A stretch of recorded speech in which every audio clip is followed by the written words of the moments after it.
We grow up believing in so many limitations that after a while our lives actually manifest those limitations. We hear ourselves saying things that we accept as truth, when in fact they are misbeliefs that have turned into our truths. Here are 5 of those myths or misbeliefs that permeate our culture. 1.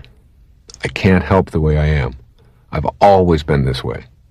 If you find yourself believing that you must always be the way you've always been, you are arguing against growth. You must shed the illusion that you cannot help the way you are. You must create a knowing within you that you have the power to create whatever kind of person you want to become in all aspects of your humanity. 2. It's my nature. I inherited who I am, and it can't be changed. To enter the realm of real magic, you will have to suspend such thoughts and become a spiritual being first, a being who has no limitations in the inner domain where boundaries are non-existent. 3. My personality is controlled by my chemistry and metabolism. This is a lie we hear over and over again, and it is repeated in some of the most prestigious circles, making it even more difficult to overcome. While scientists may in fact have a point about body chemistry, what they too often fail to address is what kind of control we have over our own body. Our body chemistry is always being affected by how we choose to think. I want you to take a look at the enormous power that you have in your mind for containing those enzymes or retraining them to work for you rather than against you. Here's misbelief number 4. My family is responsible for my personality. These kinds of pronouncements are the very sort of inner thoughts that will keep you from ever allowing miraculous changes to take place in your personality. You must know within that you not only have a choice today, but you have always had a choice concerning how you react to the influences of your family. The choice is always yours. Know that your family and your role within your family influence you today to the extent that you believe that they do. You must become the producer, director, and actor in the unfolding story of your life. 5. I can't escape my culture and times. If you believe that the culture determines who you are and what kind of a person you will turn out to be, then that will be your reality. On the other hand, everyone who has ever made a difference in the world has been an innovator. An innovator looks within and allows their conscience and commitment to a purpose decide who they will become. If you're going to follow your bliss and make a difference in the world, you will soon learn that you cannot follow the herd. Once again, it boils down to personal responsibility and a willingness to consult your own spiritual awareness, that higher and visible self that flows through you. As you think, so shall you be. These are the big 5 misbeliefs that make up the big lie that was thrust upon you from your earliest moments of consciousness. You must begin a program to overcome these illusions. As you now know, this entire program of creating miracles revolves around one single premise, that you become in the physical world that which you create in your invisible world. Here are the 6 keys to making yourself into the person that you choose for the purpose of fulfilling your heroic mission here. 1 is your personality. Create a fantasy in your mind and imagine exactly how you would like to be. Would you like to be more assertive, more loving and gentle, less anxious and nervous? For now, just know that all of these inner imaginings can be translated into physical behavior, for that is precisely what you've been doing all along anyway.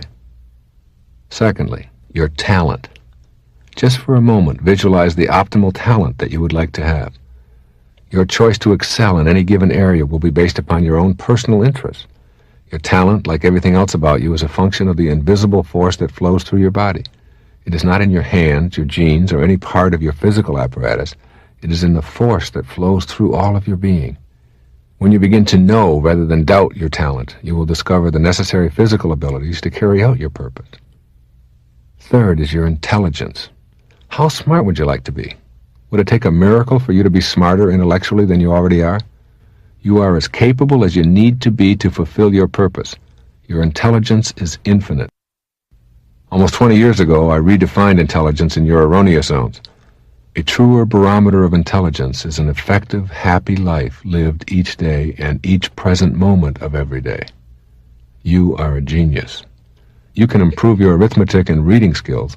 You can learn anything that you put your mind to. You are a spiritual being first and foremost, and you cannot put a number on that. Fourth, your habits and customs. Would you like to be able to change some of the things that you find yourself doing repeatedly but which do not serve you any longer? Use your magical powers of inner persuasion to challenge everything about yourself. Your personality is made up of the hundreds of habitual ways that you conduct the daily physical affairs of your life. You can change around your daily humdrum habits and get yourself fully involved in life, regardless of your income level or circumstances. Circumstances do not make a man. They reveal him, as James Allen reminded us in As a Man Thinketh. Learning to think in non-habitual ways is the essence of overcoming personality traits that no longer serve you. Fifthly, you're aging. Imagine for yourself the ultimate miracle, a slowing down, or even an elimination of the aging process. The way out of this trap, the real magic that is available to you, is located, as is everything else, in your invisible self, your mind. You can absolutely refuse to let an old person into your body. If you can work your mind in a genuinely magical sense, you can strongly affect the aging process of the cells composed of indestructible DNA. It is in your mind where that invisible intelligence works its magic that you must examine your attitudes towards aging. Do you think old thoughts? You can begin to rethink how you feel about having your individual cells deteriorate. And if you use your mind in a new way to develop a new knowing within, perhaps you will be able to affect that process that you have come to think of as inescapable. Your emotional health is another area. Your emotions are physical manifestations of your thoughts. The joy you experience is located in your physical body, and the chemicals that are present when you experience elation can be identified and quantified. You manufacture those chemicals in your own quantum pharmacy that begins with your mind. When you begin to heal the inner you and consult that inner voice constantly, you literally begin to alter your immune system. Emotions show up in your body as physical manifestations of your thoughts. Keep this in mind as we head toward the path of real magic. Human beings are multidimensional. We don't get that. We think we're just one-dimensional, maybe two we'll get in. We don't see that there's 18, 20, 50, hundreds of dimensions that are all part of this transitional process called humanity. And that when you get this inside of you, that death is no longer anything to be terrified of. It's just you understand, you know, it isn't a belief, it isn't a faith, it isn't a religious thing. It's an understanding that you can't kill thought. And form never dies. It is always just in transition. And if you just ask yourself the question, am I a body with a soul, or am I a soul with a body? And if you know that you're a soul with a body, if you know that you aren't this body, and that you've been in many bodies already. You've been in this little body, and then in this 12-year-old body, and this 18-year-old body. You've been in all these bodies. When there's no form left to any of them, you take on a whole new approach to this terrifying thing called aging or dying. I had to address the Florida Council on the Aging last week. I was the keynote speaker. And I got up there and I said, and there were all of these people who work with aging people and all of these older people and so on. And I got up and my opening line was, "You've asked me to be the keynote speaker on a subject that I don't believe in. I don't believe in aging. You can't age thought. You can't age spirit. You can't age divinity. You can't age feeling. You can only age form." And I know that's not just me. And that's what this whole thing is about. That's really what we're talking about. Understanding that who you are, because you can't touch, feel, grab, and do all that stuff you can do with that pile of bones and gristle and veins and things like that. And because you can't get a hold of all of that, doesn't mean that it doesn't exist, any more than the wind doesn't exist because you can't get a handful of it. No one has ever seen the wind. You can't see wind. You can't hold wind. You can't smell wind. You can't touch wind. You can only see the results of wind. That's all. You know that wind exists, but nobody's ever seen wind. How can you do that? So it exists independent of whether you can touch it or grab it or not. And as you get into this awakening process, this highest level that frees you from all of the stuff that immobilizes most people, all of the anguish, all the depression, all of the having to get ahead, all of the accumulation anxieties, all the type A behavior and the hurry sickness that we suffer from, that stuff becomes something in the past that is just thought, it's just there. And you'll never ever be knocked around by it again.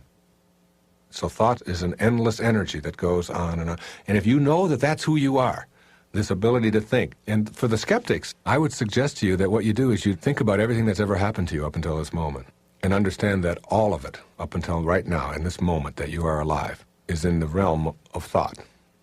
You can't touch any of it. You can't have any of it. And yet it's very real for you. You can get very emotional about it. You can have experiences through that thought, but you can't ever have it.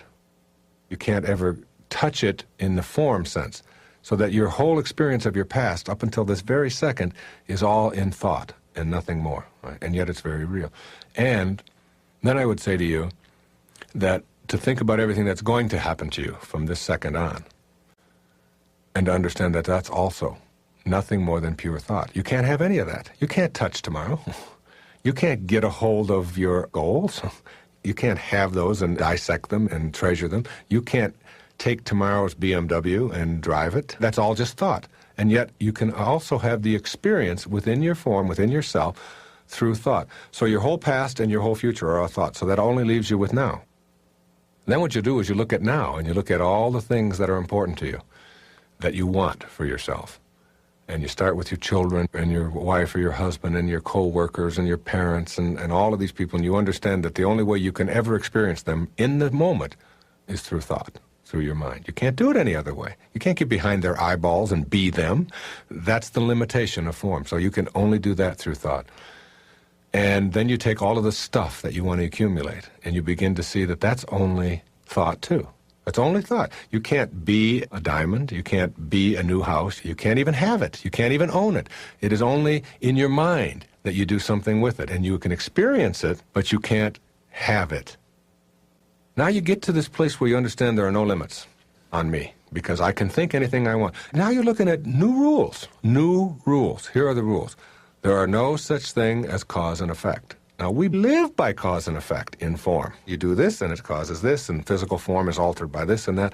But in thought, you don't have to have a cause and effect. In other words, if you're doing something in thought, and you want to change the thought to something else, or if you're right now in Chicago, but you want to be in Afghanistan, you just go there. You can go there, and you don't have to get on a train, and you don't have to fly. You don't have to do any of that. In thought, you don't have to have cause and effect. That place of no limits is how you start looking at everyone and everything in the universe. And you begin to look at all the stuff that we get really hung up with owning, and you start saying to yourself, if it's in my life, it's fine, and if it's not, that's okay too. And you look at your relationships, and you find out that almost everything you fight about, you're fighting about stuff that doesn't even exist, isn't even real for you. What's real is just how you think and what you fill yourself with. And if your thoughts are harmony and ease and serenity and love, and that's all you have to give away, then that's what you start giving away. You can be anything, you can do anything, you can go anywhere. I think of it like an actor on a stage. You sort of see your form going through these motions. Like we produce a series of tapes, all right? So that's one of the motions that it goes through. In order to do that, we got to fly to Chicago. In order to do that, you got to drive through rainstorms. And you just sort of watch your form go through all of these things. But there's another part of you, the real divine part of you, the real you, that sort of just stands back like an actor on a stage and says, these are just emotions that I'm going through, but that isn't really me. I'm much more divine and much greater than all of that. I'm much bigger and grander than all of that. And you start seeing the perfection behind everything that you're doing. And you never worry again about your form wearing out or about dying or any of those things. They become meaningless. And that's who you are. That which never changes. And if you ask any of the spiritual masters who've ever walked among us, any teacher that will come your way, they will teach you that reality is the part of you that is eternal. And when you live there, you abide in an absence of fear. And you begin to know that life itself is a sublime experience. And there are no accidents in it at all. That this is an intelligent system that we are all a part of. And that intelligence, whatever you want to call it, flows through each and every one of us. And the same intelligence that moves a star across the sky moves a thought across your mind. The same intelligence allows the seedlings to sprout. And we'll take a little seedling and have treeness in it, just as a little drop of human protoplasm has you-ness in it.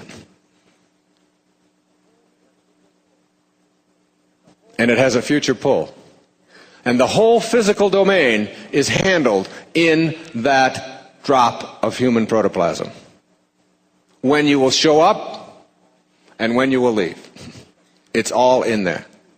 The thing that makes you a member of something called higher awareness is that you, unlike a tulip bulb, which has its future pull built into the bulb, you get to decide.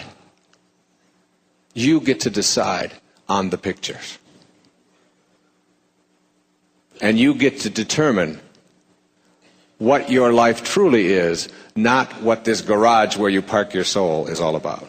And to understand this, go to the poets. We were doing a tour, a backpack thing with my wife and two other couples this summer on Haleakala in Maui, this dormant volcano. And you go down in there and you hike for 3 days. It's a wonderful experience. It's like the closest you can get to being on another planet, I think. It's very silent, and the terrain looks like God has just sort of reached down and placed each object in there. It's a very peaceful, beautiful place. And it's all volcanic dust. And when we got one day in, and we all sat down to do a group meditation, I picked up a handful of this volcanic dust, and I said, would you like to... I used to teach this poetry, and I've written a lot of it myself. And I said, would you like to hear what Emily Dickinson had to say about this in a poem that she wrote in 1914 called A Single Hound?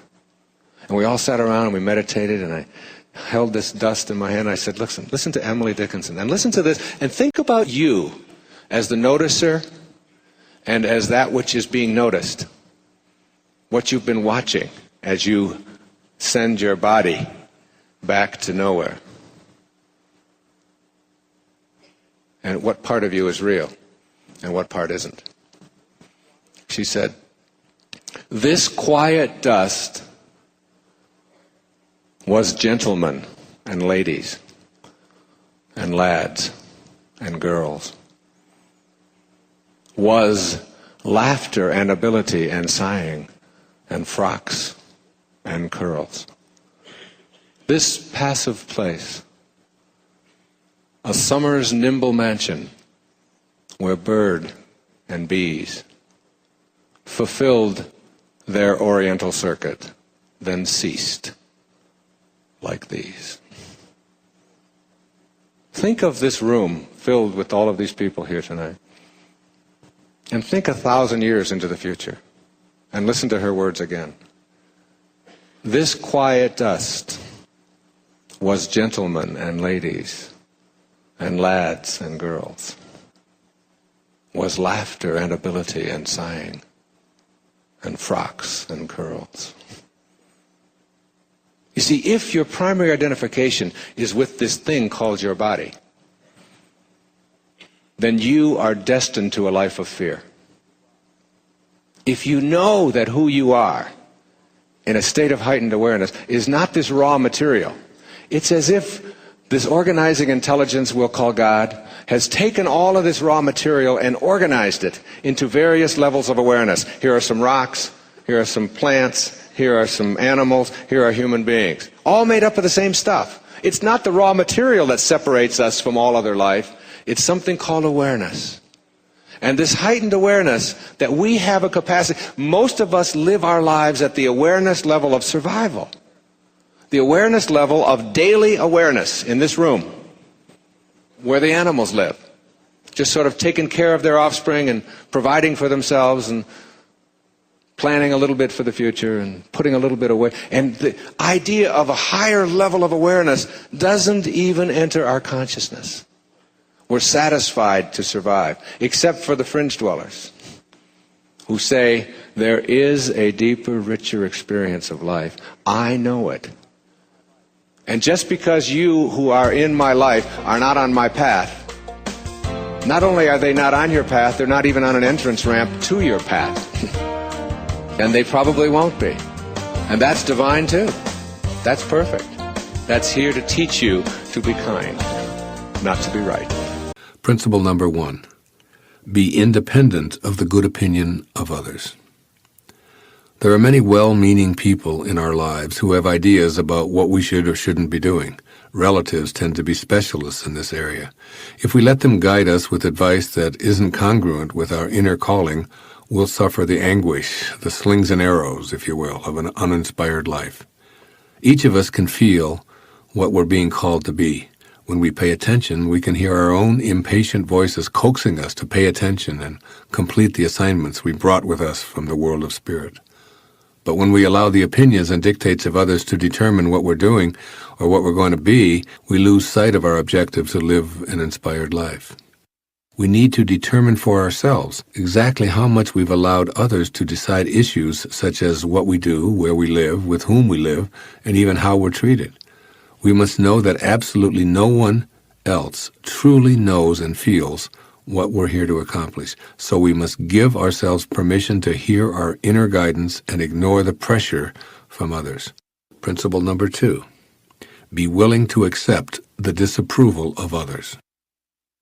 Logically following the previous principle, this one notes that we're going to incur the disfavor of many people when we follow our inclinations to be in spirit and live the life we came here to live.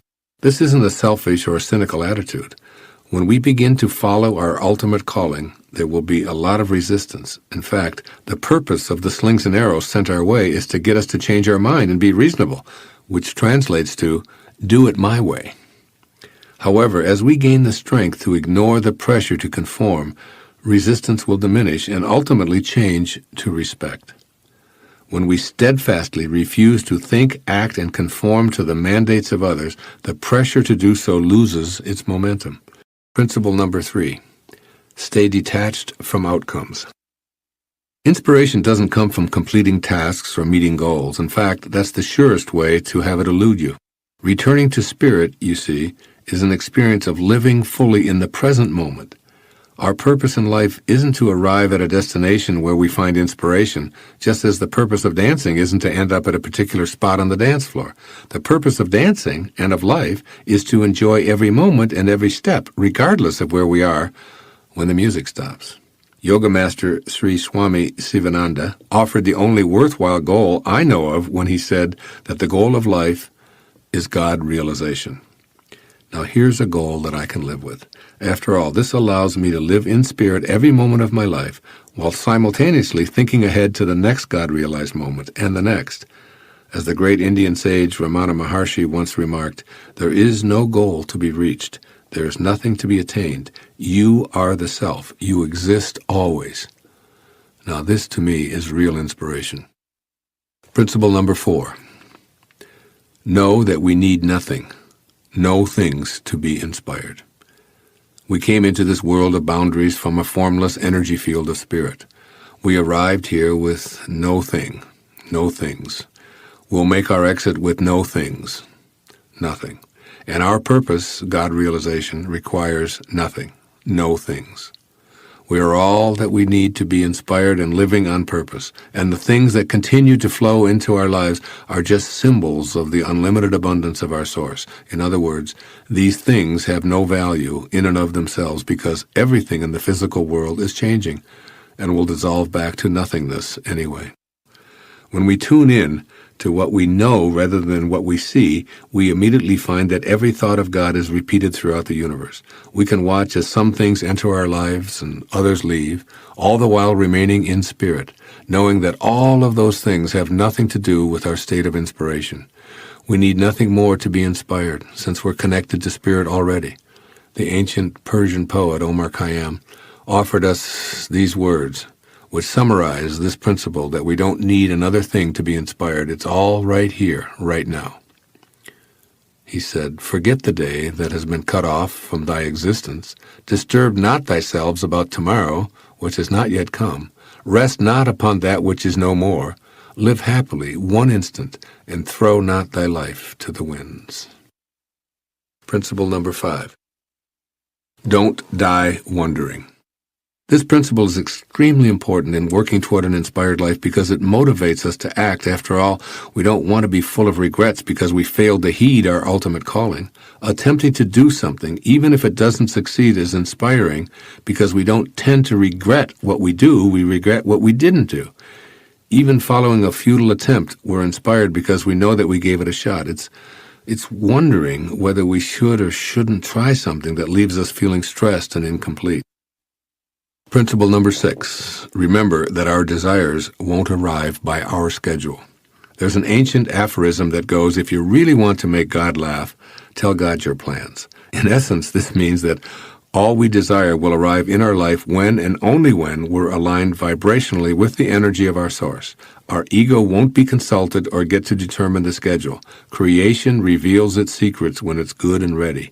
Our job is to take the focus off of the when and put it on being connected to our originating spirit. Our job is to stop challenging and demanding responses from God and instead be more like God. Our job is to understand and accept that all of the things that show up in our life, which we often find contradictory or troublesome, are there because we've attracted them. And we need to have these obstacles in order to clear an opening for our true spirit purpose to emerge. We can let go, surrender, and remind ourselves that all is in divine order. We're much more successful when we allow inspiration to flow in on God's terms than when we're impatient and demanding. As always, our job in God realization is to become more like God. That means surrendering to the timetable that's always perfect, even when it seems to be full of errors. Keep these 6 principles handy and access them anytime you find yourself lacking inspiration. Remember, too, that we're called to this world of inspiration, which beckons us to let go and let God.